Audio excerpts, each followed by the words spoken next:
Suicide attacks in Pakistan since 2002 has risen from 1 to 424 by 2015.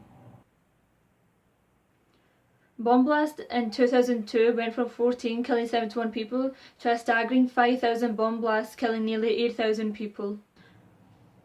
I'm not going to try to justify their actions in any way, but I'm just going to give you some reasons for why they believe they have the right to do this. One of the reasons are that they're taking revenge for Pakistan supporting the war on terror.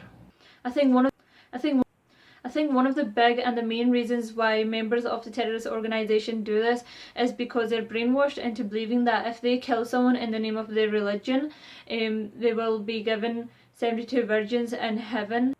A lot of the members are Pashtuns, and basically they want to take revenge for their family members being killed in military operations by the Pakistan army. I have a quote here from a Taliban militant that said, "Youth seek revenge for the loss of their relatives by a US strike in the tribal areas, so they approach our local commanders and register as suicide bombers."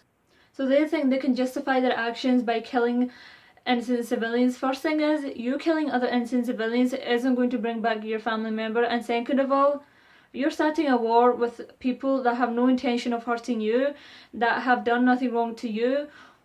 How do they think they can justify their actions by killing innocent people because their family member was killed? How is that going to bring them justice? How is that going to solve the problem? That's not a reason. That's not even a reason for them to go out and do this. Oh, my family was killed, a family member of mine was killed, so for that reason I'm gonna go off and kill a bunch of innocent people that had absolutely nothing to do with my family being killed.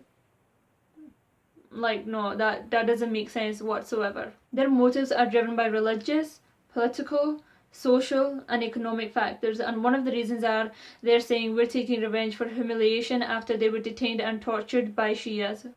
A member of the terrorist group said that we're doing this to enforce a Sharia law. First of all, the Sharia law isn't going to be implemented by you going off and killing innocent civilians, and second of all, they actually need to understand what the Sharia law means.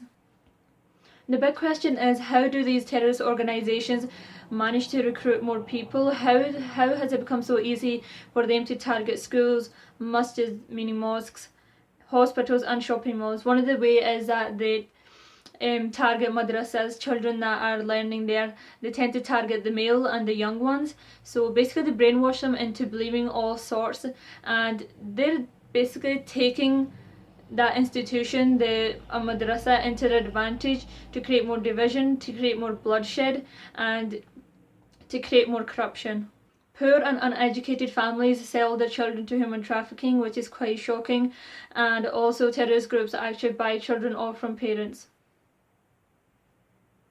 How many more civilians need to die before the government actually stands up and realises this has become a serious issue?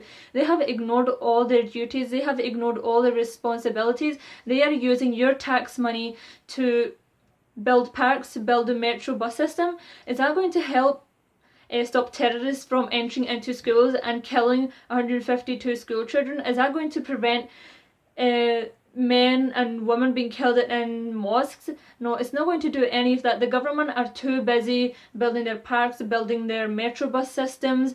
They have forgotten their duties, and if they have forgotten their duty, it's our duty to remind them and put that pressure on them. We cannot put up with any more of what's happening to Pakistan. I want to finish off this video by saying the people that commit these crimes, that have killed so many thousands of lives, that have destroyed property, there's so many casualties because of them, they are not human beings. They do not have feelings. They're inhumane creatures, psychopathic creatures that have no care for anyone.